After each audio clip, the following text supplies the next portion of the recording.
Do you dare to descend into the depths of Paris, where millions of skeletons are stacked into an endless labyrinth? In that suffocating darkness lie secrets that should never be awakened. Today, we'll explore As Above, So Below, a film that chills viewers to the bone as the line between reality and nightmare becomes terrifyingly thin. If you enjoy haunting horror stories like this, don't forget to hit like, subscribe to the channel, and ring the notification bell so you won't miss the next thrilling video. As Above, So Below is a found-footage horror film that many audiences rate as surpassing over 92% of other horror movies in various aspects. It is often regarded as one of the most impressive mockumentary-style works in modern cinema. What makes it truly remarkable is that the filming location is completely real, the Paris Catacombs. Located 20 meters beneath the 14th arrondissement, this labyrinth stretches for more than 300 kilometers and holds the remains of over 6 million people. Tourists are only allowed to visit 1.6 kilometers, while the remaining 95% is strictly forbidden, off-limits to anyone, and the story we are about to follow takes place in that forbidden zone. The film begins in Bahara, Iran, where a young woman is hiding on a decrepit bus without a ticket. This is Scarlett, the main character, a brave archaeologist. She has learned that her colleague has just discovered an ancient stone tablet, believed to be tied to the history of legendary sages. But the cave containing the tablet is about to be demolished. Unwilling to miss this chance, Scarlett takes the risk and ventures inside with the help of locals. Soon she finds the tablet, but it turns out to be only a facade. As alarms blare, Scarlett smashes through the tablet, revealing something extraordinary. A massive black basalt bull's head looming in the darkness, its surface carved with strange symbols she doesn't recognize. Desperately, she scans the inscriptions. Time is running out. The bombing countdown has already begun. The guide flees in terror, but Scarlett stubbornly continues until she hears someone calling her name. Shockingly, it is her father, who had hanged himself years ago. Why is he here? Before she can process it, the explosion roars through the cave. Scarlett barely escapes, rescued by locals at the exit. They whisper that she is just as obsessed as her father, a historian and alchemist who lost his mind chasing the Philosopher's Stone before taking his own life. Scarlett, however, is determined to continue his quest. In alchemy, the core principle is equivalent exchange. The Philosopher's Stone, also known as the fifth element, is said to transform base metals into gold, heal any wound, grant immortality, and even resurrect the dead. Throughout history, only one man was believed to succeed, Nicholas Flamel. A real historical figure, he is frequently referenced in literature, most famously in Harry Potter and the Philosopher's Stone. After Flamel and his wife died, their tomb was robbed, but no remains were found. People believed they had never died at all, having achieved immortality and gone into hiding. The tombstone designed by Flamel still exists today, displayed in a museum. Scarlett's father always claimed it contained secret symbols pointing to the stone's location, but he died before unlocking the code. Now, the inscriptions Scarlett scanned from the basalt bull appear to be the key, transforming alchemical symbols into ancient Scarlett herself doesn't know the language, but her ex-boyfriend George does. Scarlett finds him working in a church, but he is still bitter that she once abandoned him in Turkey, leaving him to face the law alone. Yet when she mentions the tombstone clue, his curiosity overcomes his resentment. Just then, the church bells abruptly stop, echoing ominously. As if signaling his reluctant agreement, they sneak into a museum with the help of a friend to decode the symbols. Scarlett uncovers the image of an old man holding a key, hinting at a hidden lock.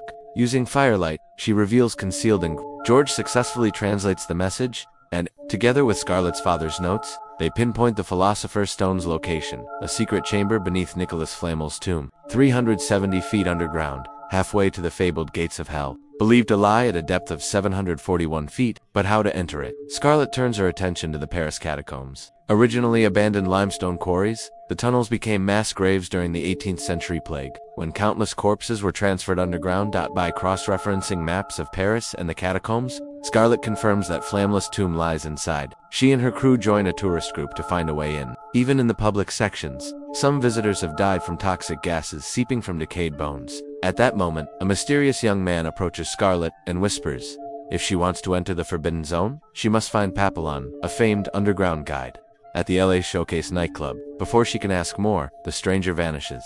That night, Scarlett arrives at the club. The cameras capture a chilling image. A girl in white appears at the entrance. Then suddenly, outside the gate, staring directly into the lens with haunting eyes. Finally, Scarlett meets Pop. He reveals that he knows of a secret passage into the restricted area where countless treasures are hidden. If he leads the way, he demands half the reward. Scarlett realizes this is the key to the truth she has been seeking, and the beginning of the most terrifying journey of her life.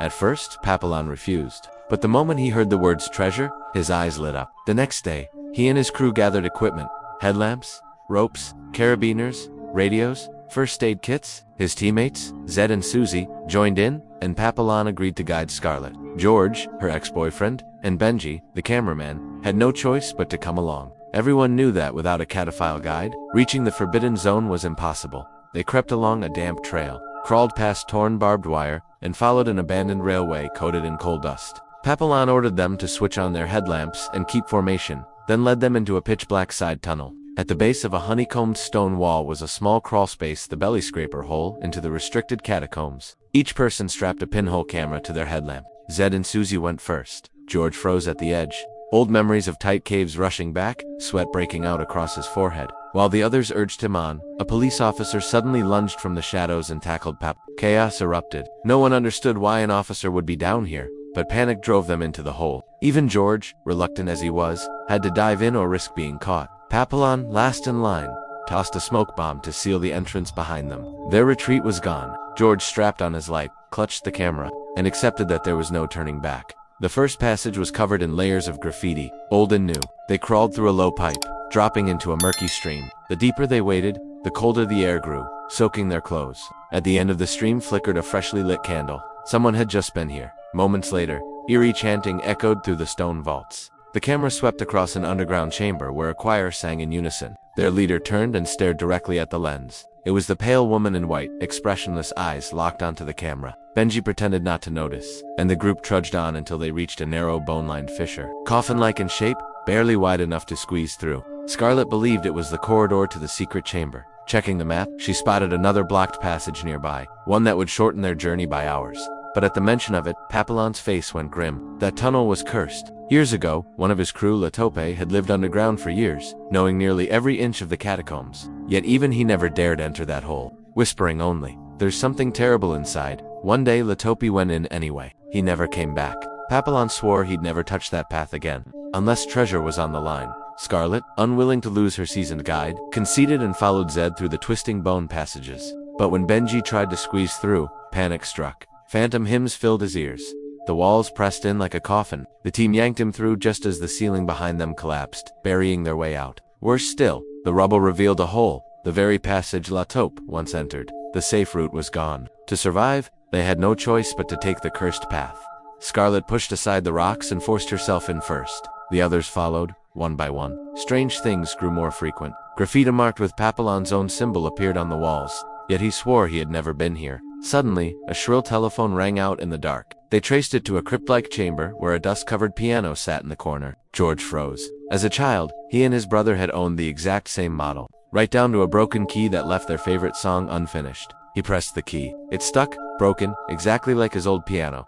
The phone rang again. Scarlett was drawn to it. A muddy, half-buried rotary phone, as if pulled from a grave. She lifted the receiver. A voice oozed through the line guttural, almost from the pit of hell. "Why won't you talk to Mrs. Collins?" Then, rasping, "Yes, sir." Click. It was her father's voice. The father who had hung himself. Scarlett dropped the phone in horror. A tall figure loomed in the shadows. When the light caught his face, Papillon and Susie gasped. "Lato." He warned they shouldn't be here, but since they were, he'd lead them out. Faced with their long-lost companion, alive, dead, or something in between, the group hesitated. Stones cracked above their heads, threatening to bury them. With no other option, they followed Latope. He led them to a blocked passage. The old way out was sealed. The only path was down. He tore away rotten boards, revealing a yawning pit. Cold air blasted upward, endless black below. One fall would mean shattered bones. Scarlett argued it made sense. The structure branched east and south, converging at a vertical shaft. The secret chamber should lie directly beneath.